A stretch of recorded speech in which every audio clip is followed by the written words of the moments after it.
In the early 1800s, Sir Richard Colt Hall made the very journey that I've just made now to come and have a look at what's just behind the camera and just here through this hedge. I'm going to have a look at this.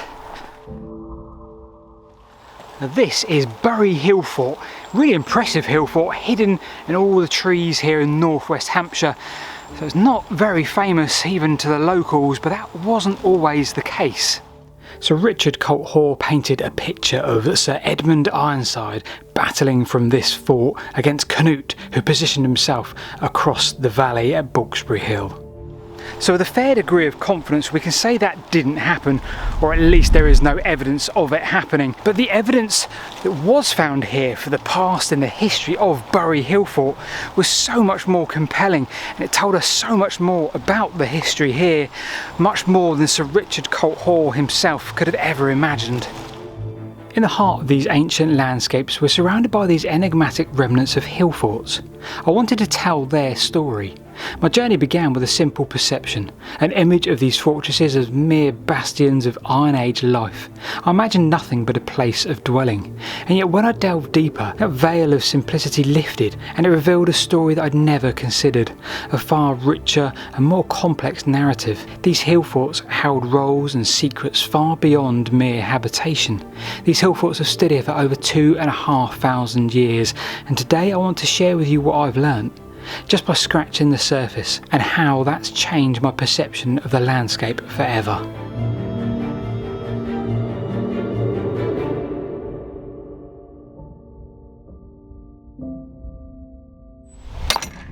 So ahead of me lies Danebury Hillfort here in the south of England, part of the Balgai tribe, and we know where they existed because of the coinage found, and that allows you to give a broad map of their territory.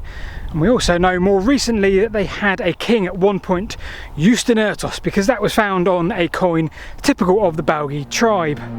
Danebury was remodelled over the 500 years it was occupied a few times. In fact, at its height there were over 400 people living within its ramparted walls. We now know that it had a king, a temple, farmsteads all around it. This place really conformed to everything that I perceived a hill fort to be. Danebury really is quite the spectacular sight. Now, growing up in this area as a kid, let me show you something. Now, growing up in this area we had the local Iron Age Museum, wonderful place, and it would teach us about this site and all the workings that Barry Cunliffe did here in the 80s, and it taught us that was the hill fort, that was everything, the be all and end all of hill forts. But then I always wondered about that. Now you might not be able to see what I'm pointing at, but I'm pointing at Bury Hillfort, less than 4 miles away from here. Now Danebury was surrounded in farmsteads along the river banks, all supplying into the community's many grain storage pits, all found within the ramparted walls. So what about back here at Bury? Do we have just another occupation site, a group of people living here? We would expect them to be of the same tribe because we're so close to Danebury. Well, it turned out it was neither a rival tribe or the same. It turned out there was no human occupation here whatsoever. It turned out what was here was a lot more compelling. I've just found probably one of the gated entrances of this hill fort, and the ramparts there are absolutely huge, the earthworks that still remain. Now the finds that came from here were very centred around equine finds, horse bits, horse harnesses and chariot fittings. Now 50% of the animal bones found here, well, they too were of a horse variety. It really feels like this place had a very specific purpose. Based upon the approximate age of the death of the horses found in the bones, well, they were not reared for meat. The emphasis was on the horse riding and chariots. This activity dated to late Iron Age, perhaps when the threat of the Romans was high on the agenda. This feels very much like an organised society. This struck me as absolutely fascinating, that an industrial site was here. This hill fort was being used to produce all the equine needs for the local tribe, hugely well defended, and the tribe obviously being those across the way up at Danebury. This was their production facility for all of their equine needs. Caesar was very clear in his writings that the tribes of Britain used chariots in a very intimidating way to throw their opponents' ranks into disorder. So hillforts weren't just about occupation and providing a home for the local tribe. It seems like there's a bit more to it.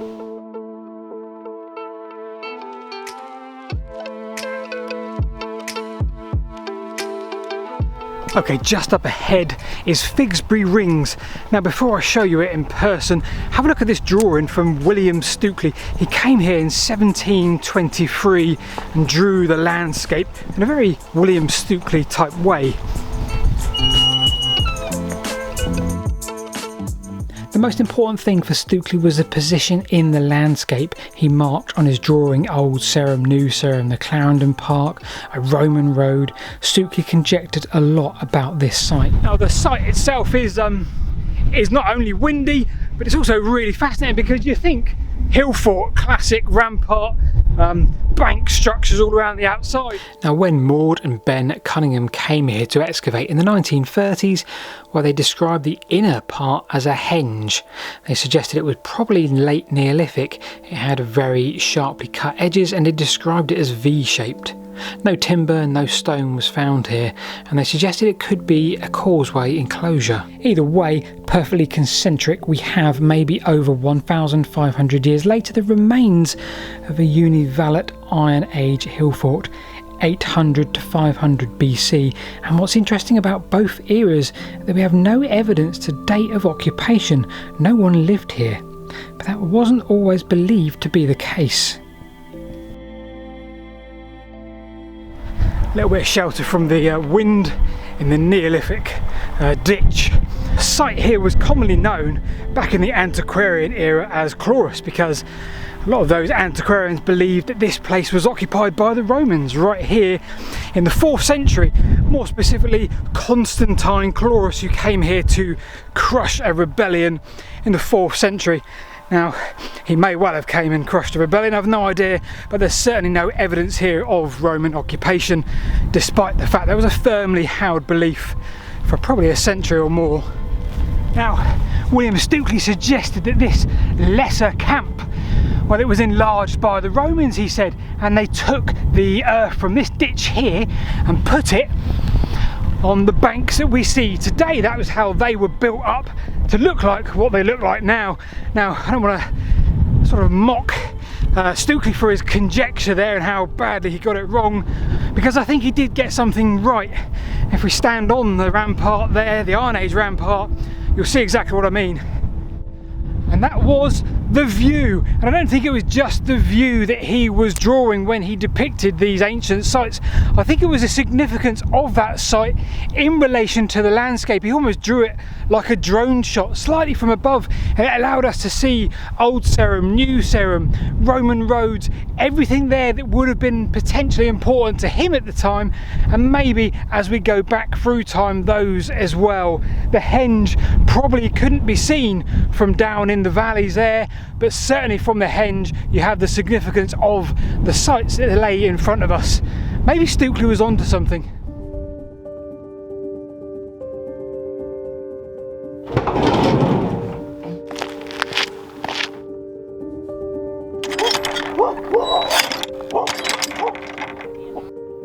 This is the really spectacular Badbury Rings.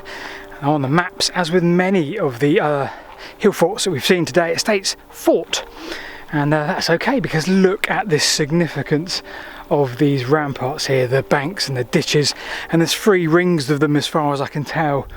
Now there hasn't been a lot of excavations here, largely owing to its relatively recent purchase by the current owners. Martin Papworth dug here and suggested that there was potential for a number of round huts. It wasn't hugely convincing, but he suggested occupation for a short time, late Iron Age, and he also suggested that this wasn't seen as a principal settlement. So here at Badbury we're well inside the territory of the Durotriges, the tribe that were here long before the Romans during the Iron Age. Now Martin's theory was that the Durotriges had abandoned this particular particular Hillfort in favour of a settlement down in the valley near Whitewick. That ties in really well with the Danebury theory that it was abandoned 100 to 50 BC, a good 100 years before the Romans arrived. In fact, Barry Cunliffe suggested that without exception he has seen no evidence of continued use past that period. So whatever age this did take shape, whatever period during the Iron Age it was constructed for, and whatever its reasons at the moment, well, we don't know. But there is one more really important aspect to consider with this Hillfort. Now, David Jardine, in his book The Hillforts of the Stour Valley, makes a really interesting point. He suggests that this was one of part of a route. So one Hillfort of about 6 that made up a route from inland all the way down to the Hengistbury Head, potentially Iron Age port. Now that changes things quite significantly. Badbury Rings remains a mystery. More archaeology will of course help us one day unveil its secrets, but for the time being we have a short-lived occupation, maybe part of a route, but above all an incredibly beautiful spot.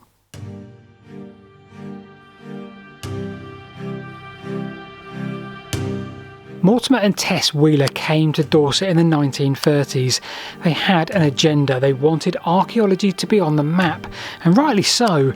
They dug extensively at Maiden Castle and pretty quickly came up to the conclusion that the Romans invaded in 43 AD and took the hill forts of Great Britain in some gruesome and bloody battles. For extensive work from the likes of Sharples and Miles Russells, well, we know that wasn't the case. You see, when the Romans did arrive here, it's likely, certainly in this part of the country, the Durotriges tribe-defined area, that they'd have found things looking pretty much like they were today. Small farmsteads scattered about, no one really occupying the hill forts in a major defended way. Perhaps, as I say, in a small farmstead way, but nothing like their dark past. That brings me nicely to here. This is Hod Hill, huge Iron Age hill fort built around 500 BC, give or take, and it sits just to the south of Hambledon Hill, just across the valley there. Now, this hill fort in particular has got something else special. It's really worth us considering on today's journey. Come and take a look at this. I'm not sure how well it will come out, but this, inside the hill fort, that's a Roman wall. This is the, I guess it's called the, is it the vellum? But the gap at the other side of the wall. So that there was part of a Roman fort which sat in around about a quarter of this hill fort. Now it was occupied from almost immediately from when the Romans invaded, 43 AD, for around about 5 or 6 years before it was abandoned. And what's hugely interesting here is the same story stuck with Maiden Castle. Roman ballista were found surrounding the Iron Age chieftain huts. 2 huge huts surrounded by an enclosure. The conclusion was made that these ballista had been fired at the chieftains in the last stand against the Romans. Turns out that it was far more likely that the Romans just used that specific area for target practice. The Roman invasion in this part of the country, this tribal area, was probably one that didn't cause that much bloodshed. So here at Hod we have one of the hill forts that formed part of that conjectured line by Jardine, from Hambledon there to Hod here on down to Hengistbury. Could this really have formed part of that route and made up a safe trade route or a safe route just for travel of whatever thought you were looking to do?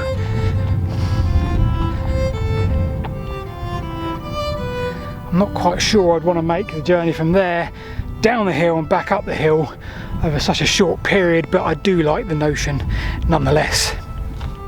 Hambledon that sits above us forms the first, the Hod, Spetsbury, Busbury, Badbury, and finally the port at Hengistbury. Now when we look at the routes across the Ridgeway, for example, we often see sites that are more akin to trading centres, marketplaces, rather than a route of absolute settlements. Perhaps we have the same here on a smaller scale.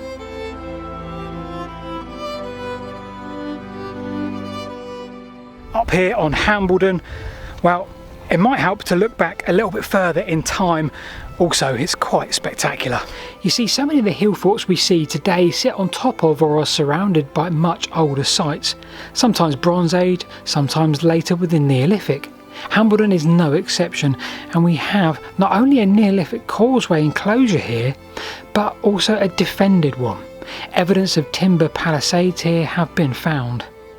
The evidence of causewayed enclosures often show no real sign of permanent settlement, sort of up here, way up high, close to reaching the gods perhaps. But of course, if you know me and you know this channel, then you know I prefer the route, the joined up hill forts all the way down to Hengistbury Head. I love that notion that they did link a route of safety for the people that resided here and in this area. So on today's journey, which is ended here at the really beautiful Hambledon Hill Fort, just look at that. Well, when I first started this journey, I thought there would be one real singular use for the Iron Age Hill Fort, a well-defined thing that I would be looking for. But it turns out every single one tells a different story. Archaeology will continue to shape these stories and tell us even more. Now, if you've enjoyed this and you want to see a bit more, in fact you want to see behind the scenes, you need to go and subscribe to Nick's channel, Walking the Weird. We're going to go and explore Hambledon and Hod Hill, yeah. Hod Hill in a bit more detail. So click on the video wherever it may appear. Thanks for watching. We'll see you next time at Walking the Wild. It's not difficult, is it? That was I don't know what I was. Yeah, I know. Until then.